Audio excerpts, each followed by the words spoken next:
The Brother and Sister. Once upon a time, there was a little brother who took his sister's hand and said, "Since our mother died, we haven't had a single happy moment. Our stepmother beats us every day, and whenever we come near her, she kicks us away. The only food we get are the hard crusts of bread left over from her meals. Even the little dog under the table is better off because she occasionally throws him a good piece of meat. If only our mother knew, she would have pitied us.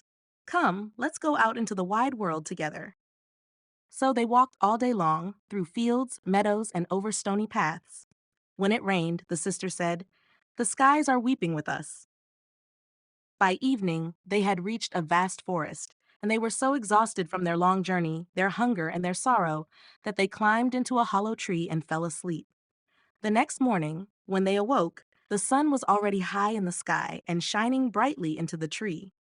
The brother said, "Sister, I'm so thirsty. If only I knew where to find a brook, I could go and drink. I think I hear one rushing nearby." The brother got up, took his sister by the hand, and they set off to find the brook. But their wicked stepmother, who was a witch, had secretly followed them into the forest and cursed all the brooks in the woods. When they found a little stream sparkling over the stones, the brother knelt to drink from it.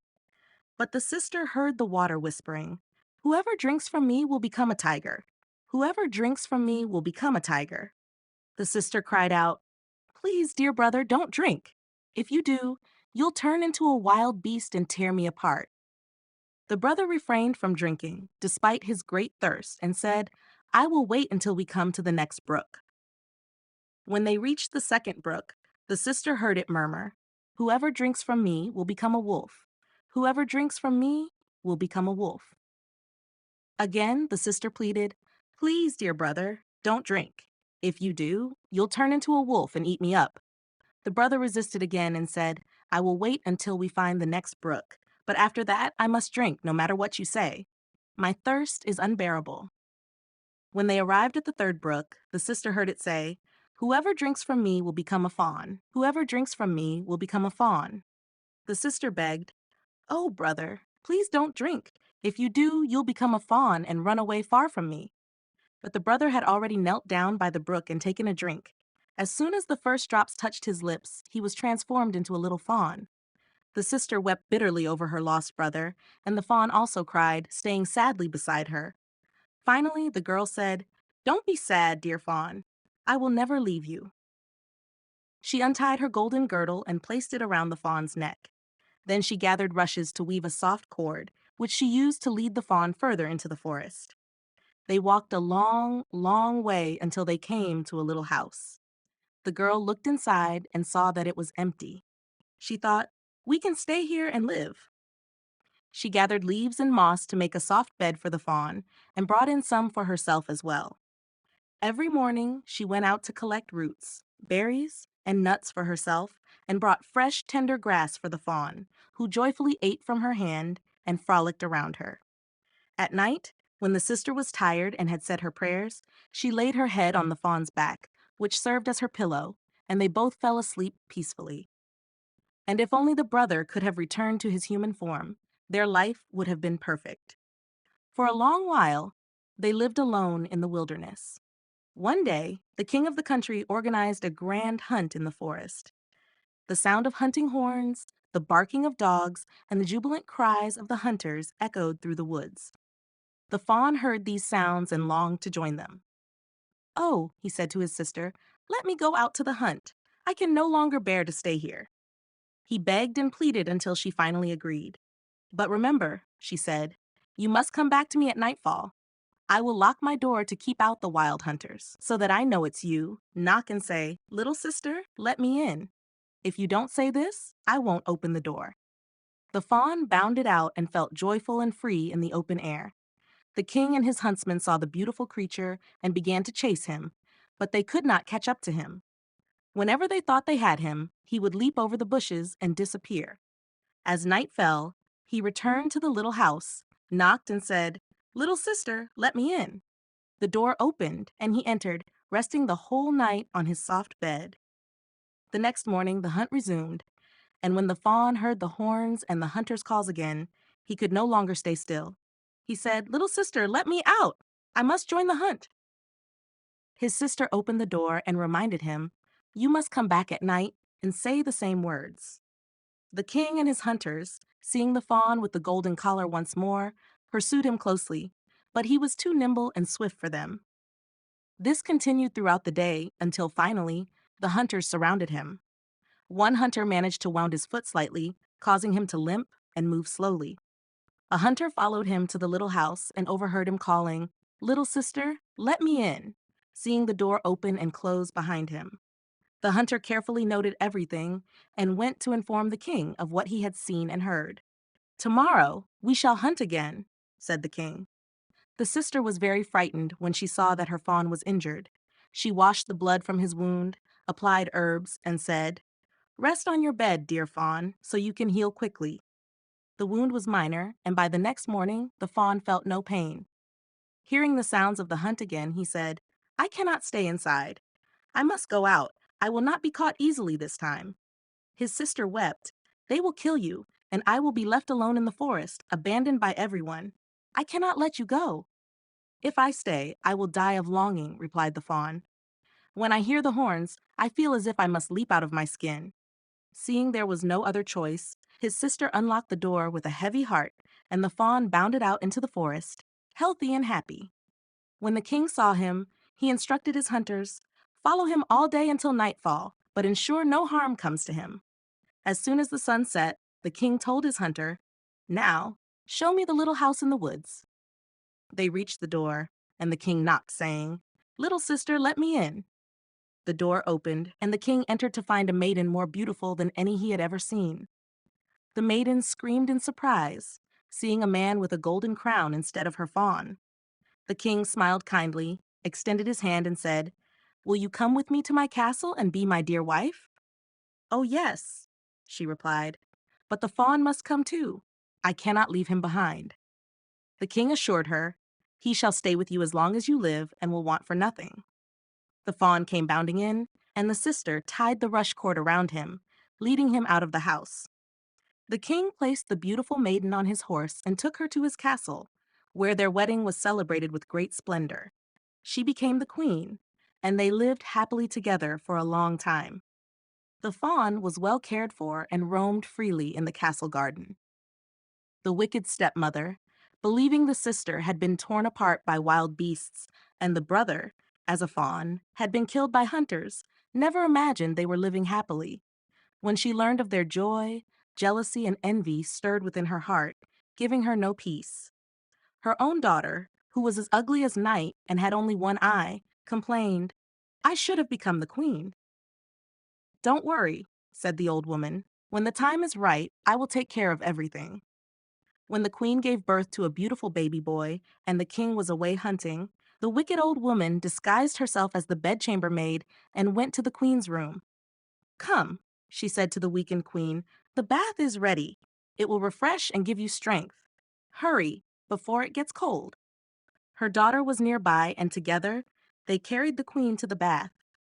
They had prepared a blazing fire to suffocate the young queen.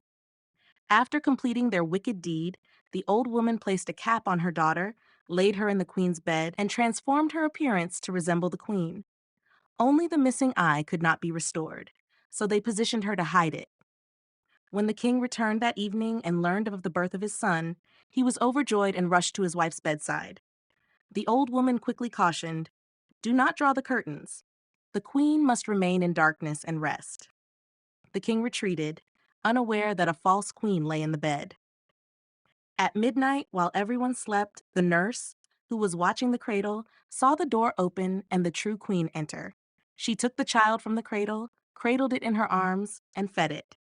Then she shook out its little pillow, laid it back in the cradle, and covered it tenderly.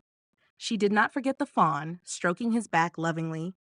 Then she silently left the room. The nurse, puzzled, asked the guards the next morning if anyone had entered the castle, but they had seen no one. The queen continued to visit night after night, silently tending to her child and the fawn. The nurse saw her each time, but dared not speak of it. After some time, the queen began to speak, saying one night, "My child, my fawn, twice more I come, then I must be gone." The nurse remained silent but reported everything to the king the following day. The king said, "Heavens, I must see this for myself." That evening, he went to the nursery and watched.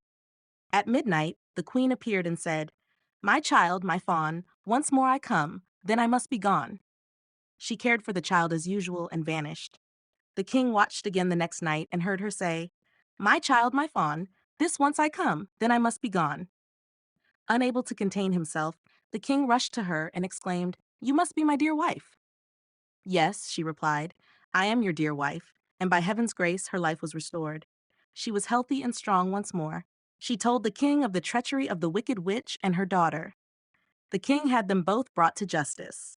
The daughter was sent into the forest where wild beasts tore her apart, and the witch was burned at the stake, meeting a miserable end. As soon as her body turned to ashes, the spell on the fawn was broken, and he regained his human form. The brother and sister lived happily together until the end of their days. 12. Rapunzel. Once upon a time, there lived a man and his wife who had long desired a child but had been unable to conceive. Behind their house was a small window that overlooked a magnificent garden full of the most beautiful flowers and herbs. This garden was surrounded by a high wall, and no one dared to enter it because it belonged to a powerful witch who was feared by everyone. One day, while the wife was standing by the window and gazing into the garden, she noticed a bed filled with the finest rampion, also known as Rapunzel. It looked so fresh and green that she longed to have some. Her desire for the rampion grew stronger each day, and because she knew she could not obtain any, she began to waste away, becoming pale and miserable. Alarmed, her husband asked, "What troubles you, dear wife?"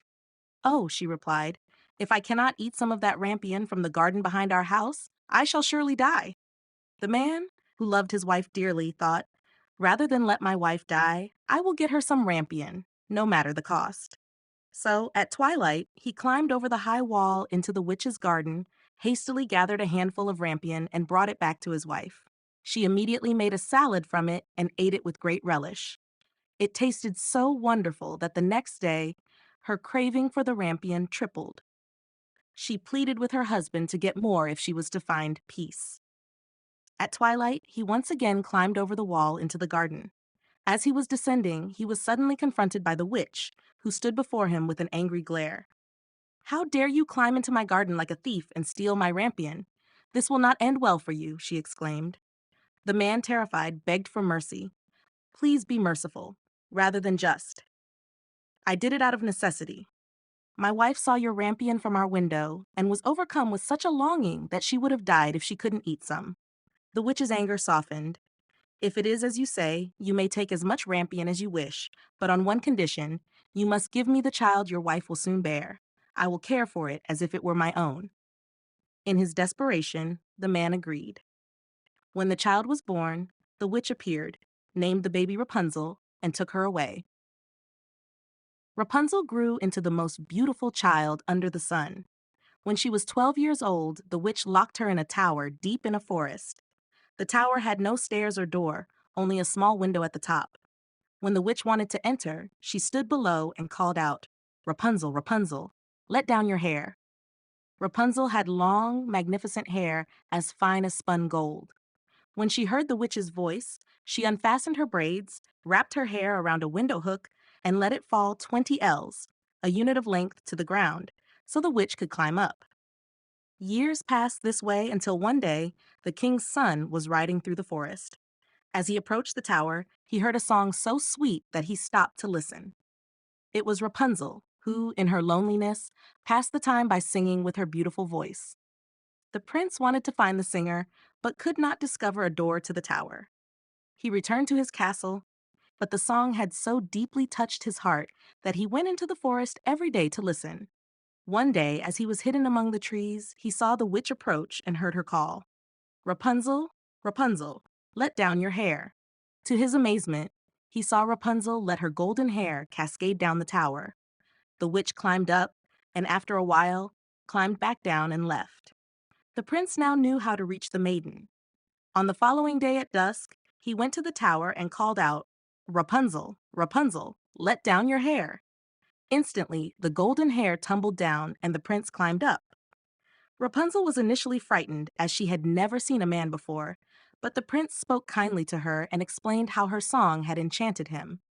He told her he could not rest until he had seen her. Rapunzel's fear melted away, and she began to trust him. They talked for hours, and he asked if she would marry him. Seeing his handsome face and hearing his heartfelt words, she agreed. They planned how he would come to visit her every evening, bringing a strand of silk with him each time so she could weave a ladder to escape from the tower.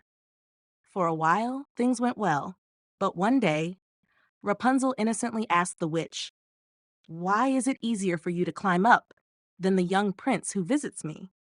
The witch was furious, realizing that Rapunzel had been deceiving her. In her rage, she grabbed Rapunzel's beautiful hair, cut it off, and sent her away to a desolate place in the wilderness to live in misery. The witch then waited in the tower, hoping to catch the prince. When he called out that evening, "Rapunzel, Rapunzel, let down your hair," she let the cut hair down. The prince climbed up, but instead of finding Rapunzel, he faced the witch. She glared at him with cruel eyes and spat out, "You came to take my precious flower, but the bird has flown away, and you will never see her again." In his despair, the prince leaped from the tower. Though he survived the fall, his eyes were scratched by thorns, leaving him blind.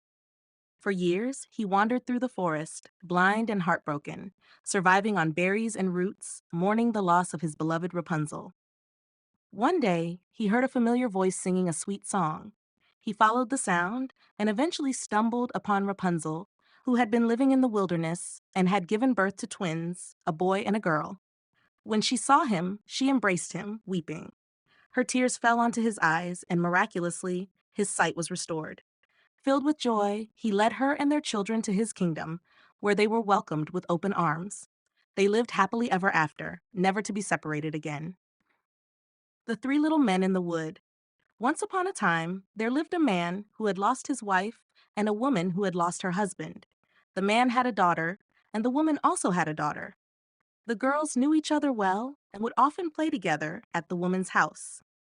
One day, the woman said to the man's daughter, "Go and tell your father that I will marry him. If he agrees, you shall have milk to wash in every morning and wine to drink, while my daughter shall have only water." Obediently, the girl conveyed the woman's message to her father. Upon hearing this, the man was torn. "Marriage can bring joy, but it can also bring torment," he mused. Unsure of what to do, he removed his boot, which had a hole in the sole, and handed it to his daughter. "Take this boot to the loft," he instructed. "Hang it on the big nail, and pour water into it. If it holds the water, I shall remarry. If not, I shall remain single." The girl did as she was told. Miraculously, the water sealed the hole, and the boot was filled to the brim. She reported this to her father, who went up to see for himself.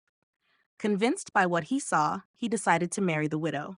Shortly thereafter, a wedding was held. However, the widow's promise was soon broken.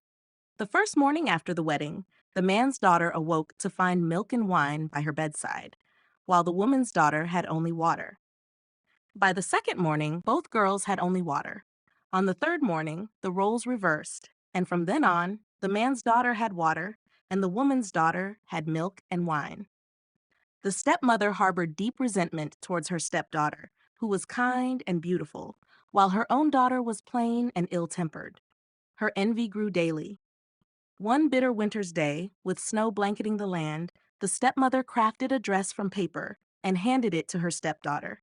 "Put this on and go into the woods to fetch me a basket of strawberries." "I have a great craving for them," she demanded. "But, dear stepmother," the girl replied, "there are no strawberries in winter. The ground is frozen, and the snow covers everything. And why must I wear this paper dress? It is so cold outside.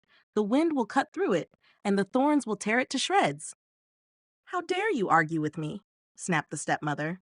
"Go at once, and do not return until you have the strawberries." She handed the girl a small piece of stale bread. "This will be your meal for the day," she added, thinking to herself that the girl would surely freeze or starve to death.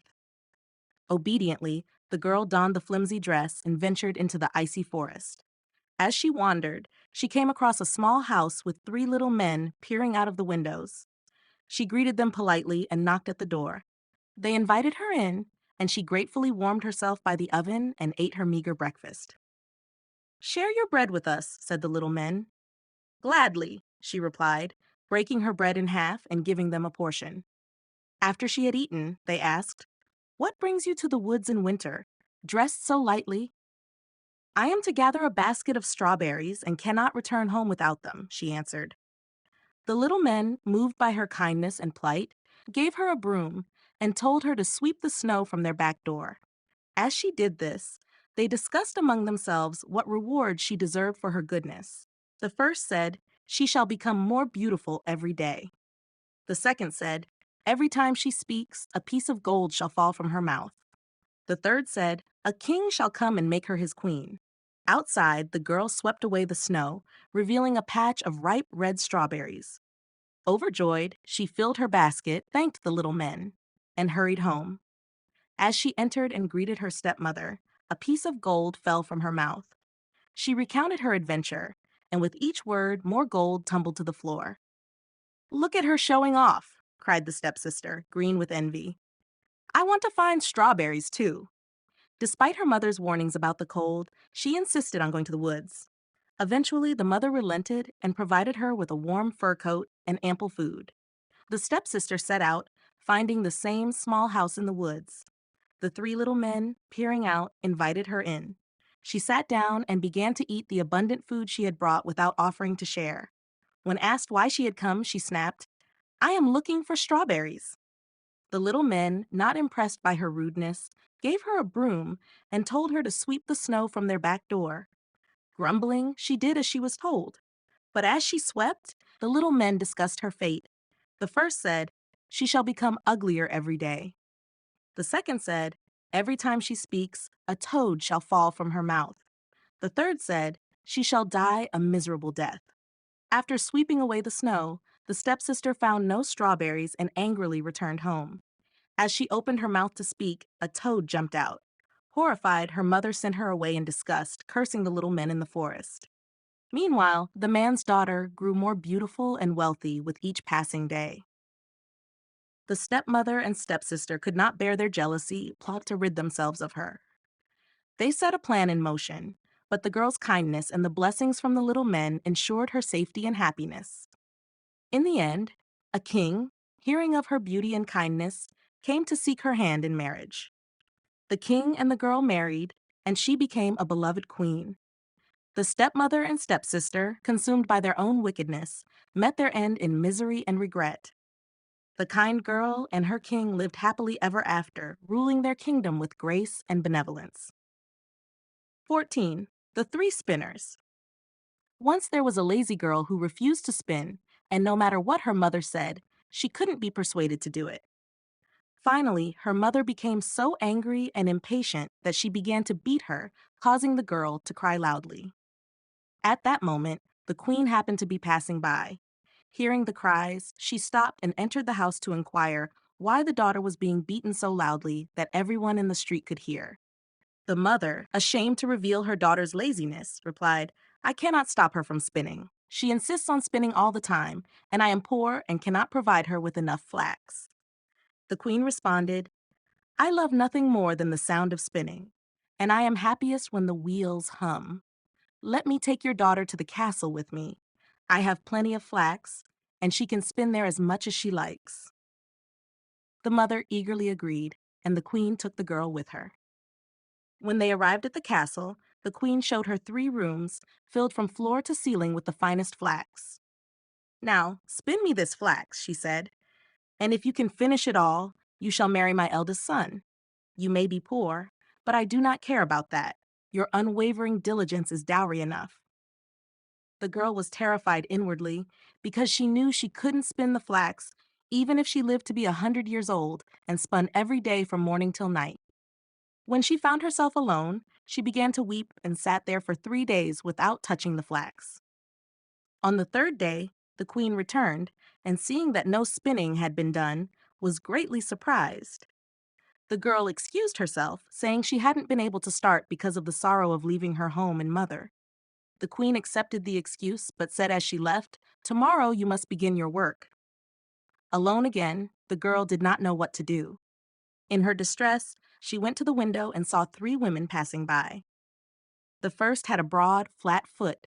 The second had a large underlip that hung down over her chin, and the third had a broad thumb. They stopped in front of the window and asked the girl what was troubling her. She told them her plight, and they offered their help, saying, "If you will invite us to your wedding, not be ashamed of us. Call us your cousins, and let us sit at your table. We will spin all your flax in a very short time." "With all my heart," replied the girl. "Come in now and start the work." The 3 strange women entered, and she cleared a space in the first room for them to sit and begin spinning. The first drew out the thread and operated the wheel. The second moistened the thread. The third twisted it and tapped her finger on the table. Each time she tapped, a heap of yarn fell to the ground, beautifully spun. The girl kept the 3 spinners hidden from the queen's view and showed her only the heaps of well-spun yarn each time she visited, earning endless praise. When the first room was empty, they moved to the second, and then to the third, finishing all the flax in no time. The 3 women bid farewell, reminding the girl, "Do not forget what you have promised. It will bring you good fortune." When the girl showed the queen the empty rooms and the large piles of yarn, the wedding was promptly arranged, and the bridegroom rejoiced to have such a clever and diligent wife, praising her greatly.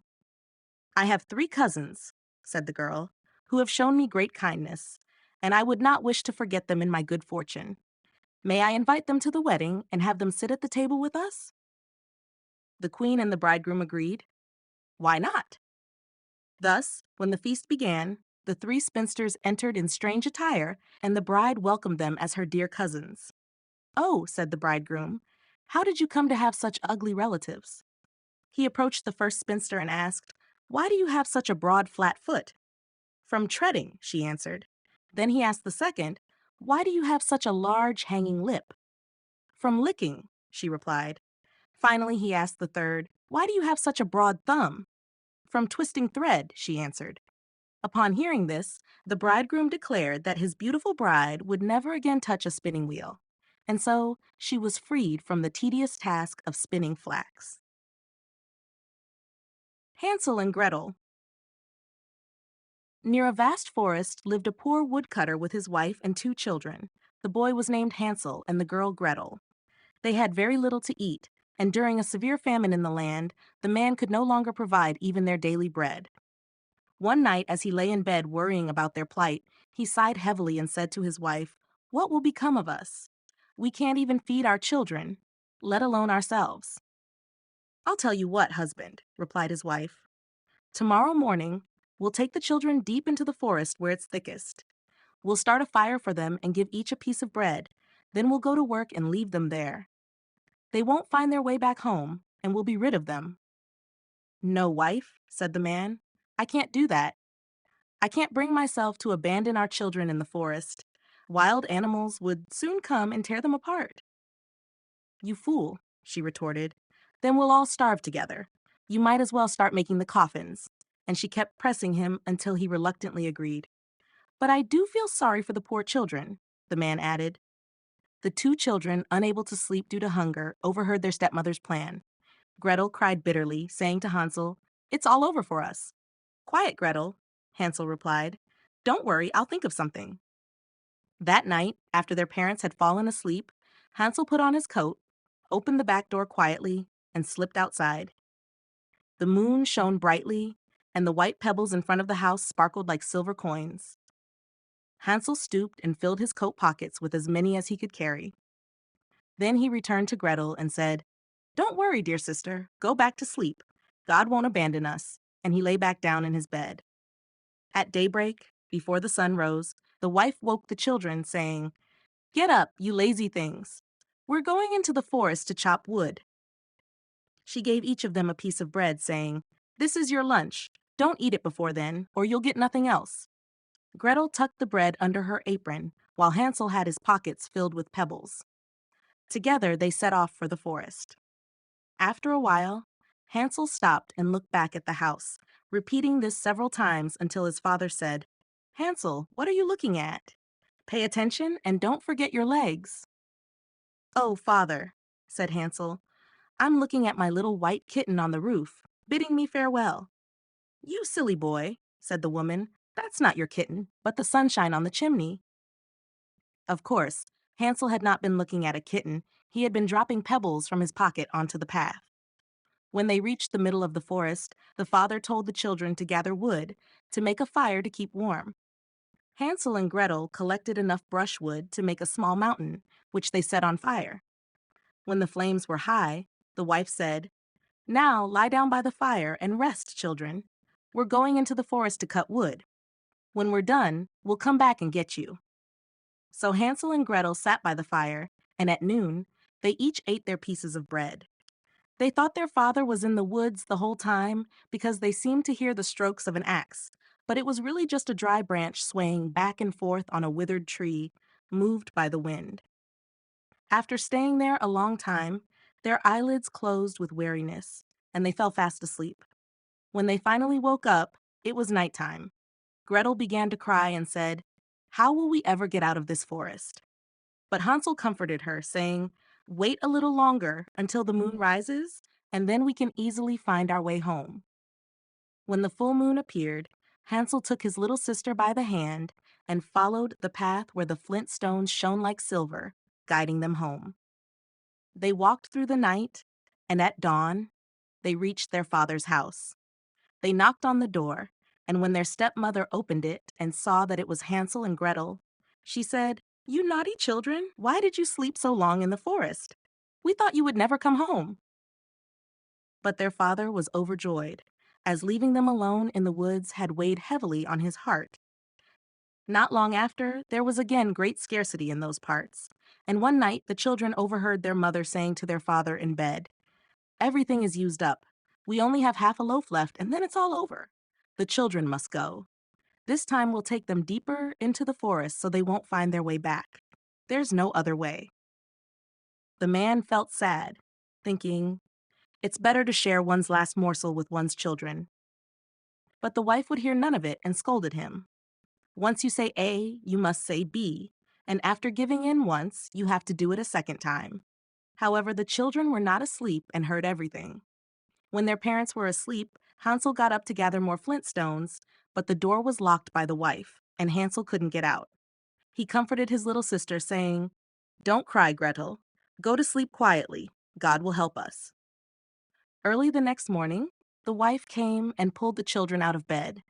She gave each of them a smaller piece of bread than before, and on the way to the forest, Hansel crumbled the bread in his pocket, frequently stopping to drop crumbs on the ground. "Hansel, why are you lagging behind and staring?" asked the father. "I'm looking at my little dove sitting on the roof, bidding me farewell," Hansel replied. "You fool," said the wife. "That's not a dove. It's just the morning sun shining on the chimney pots." Hansel continued as before, scattering breadcrumbs along the road. The woman led the children deep into the forest, where they had never been before in their lives. Again, a large fire was made, and the mother said, "Sit still, children. When you're tired, you can sleep. We're going into the forest to cut wood, and in the evening, when we're ready to go home, we'll come and fetch you." So at noon, Gretel shared her bread with Hansel, who had scattered his along the road.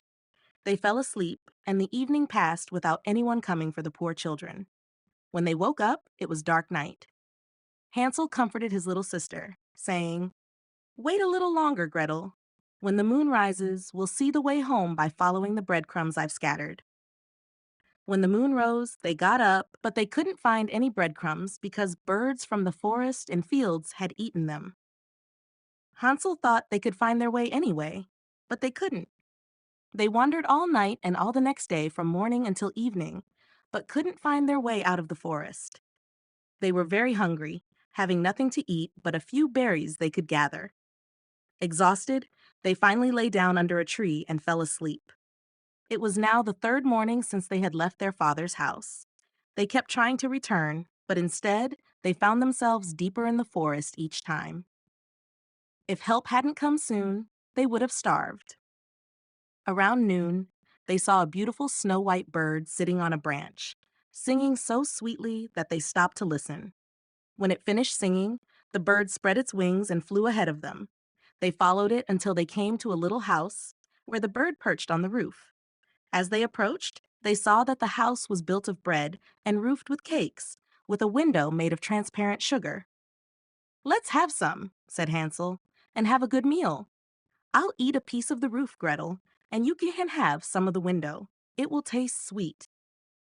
So Hansel reached up and broke off a piece of the roof to taste it, and Gretel stood by the window, nibbling on it. Then they heard a thin voice call from inside. "Nibble, nibble, like a mouse. Who is nibbling at my house?" The children answered, "Never mind, it's just the wind." And they continued eating without disturbing themselves. Hansel found the roof very tasty and broke off a large piece of it, while Gretel pulled out a large round window pane and sat down to eat it. Suddenly, the door opened and an old woman came out, leaning on a crutch. Hansel and Gretel were very frightened and dropped what they were holding. The old woman, however, nodded her head and said, "Ah, my dear children, how did you come here? Come inside, you won't be any trouble." So she took them each by the hand and led them into her little house. There they found a good meal waiting for them, with milk, pancakes, sugar, apples, and nuts.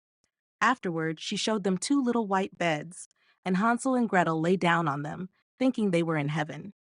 Despite her kind demeanor, the old woman was actually a wicked witch who preyed on children and had built the little house to lure them in. Once inside, she would kill them, cook them, and eat them, making it a feast day for herself.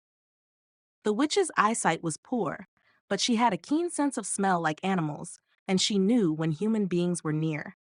When she sensed Hansel and Gretel approaching, she let out a malicious laugh and triumphantly declared, "I've got them, and they won't escape me." Early in the morning, before the children woke up, she got up to look at them. Seeing them sleeping so peacefully with their round, rosy cheeks, she said to herself, "What a feast I'll have!" She then grabbed Hansel with her withered hand and led him to a small stable, locking him behind a grating. No matter how much he called and screamed, it was no use. Then she returned to Gretel and shook her, saying, "Get up, lazy bones. Fetch water and cook something nice for your brother. He's in the stable outside and needs to fatten up. When he's fat enough, I'll eat him." Gretel began to cry bitterly, but it was no use. She had to do as the wicked witch commanded. So she cooked the best food for poor Hansel, while she herself got nothing but crab shells. Every morning the old woman would visit the small stable and call, "Hansel, stretch out your finger so I can see if you're getting fat enough." Hansel, however, would hold out a small bone, and since the old woman had poor eyesight, she couldn't see what it was. Assuming it was Hansel's finger, she wondered why he wasn't getting fatter. After 4 weeks passed and Hansel still seemed thin, the old woman lost patience and couldn't wait any longer. "Now then, Gretel," she called to the girl, "hurry up and draw water. Whether Hansel is fat or lean, tomorrow I must kill and cook him." Oh, what grief for the poor sister to have to fetch water, and how the tears streamed down her cheeks. "Dear God, please help us," she cried. "If we had been devoured by wild beasts in the forest, at least we would have died together." "Spare me your lamentations," said the old woman. "They are of no use." Early the next morning, Gretel had to get up, light the fire, and fill the kettle. "First, we'll do the baking," said the old woman. "I've already heated the oven and kneaded the dough." She pushed poor Gretel toward the oven, from which the flames were already blazing. "Creep in," said the witch, "and see if it's hot enough for baking bread." But Gretel didn't know how to get in. "How shall I get in?" she asked. "You fool," said the old woman. "The door is wide enough. See? I could get in myself." She bent down to put her head in the oven's mouth. Then Gretel pushed her, making her go in farther, and she quickly shut the iron door and barred it. Oh, how the witch screamed. But Gretel ran away, leaving the wicked witch to burn miserably. Gretel hurried to Hansel, opened the stable door, and cried, "Hansel, we're free! The old witch is dead!" Hansel dashed out like a bird from its cage as soon as the door was opened. How happy they both were! They embraced each other, danced around, and kissed. Since they no longer had anything to fear, they explored the old witch's house and found chests filled with pearls and precious stones in every corner. "This is better than flint stones," said Hansel, filling his pockets. Gretel thought she would like to take something home too and filled her apron. "Now let's go," said Hansel, "if we can only get out of the witch's forest." After traveling for a few hours, they came to a large body of water. "We can't cross this," said Hansel. "I don't see any stepping stones or a bridge." "And there's no boat either," said Gretel. "But here comes a white duck. If I ask her, she'll help us cross." So she called out, "Duck, duck, here we stand, Hansel and Gretel on the land. No stepping stones or bridge we see. Carry us over on your back so free." The duck came and Hansel climbed onto her back, urging his sister to come too. "No," said Gretel. "That would be too much for the duck. Let's go one at a time." So they managed it that way, and afterward they continued happily until they reached the forest. The path grew more and more familiar until finally they saw their father's house in the distance. They ran until they reached it, burst through the door, and fell into their father's arms. Since leaving his children in the forest, the man had not had a moment's peace, but now the wife was dead. When Gretel opened her apron, the pearls and precious stones were scattered all over the room, and Hansel took one handful after another out of his pocket. All their cares were now over, and they lived happily ever after. And so ends my tale. If a mouse runs by, catch it and make yourself a big fur cap from it.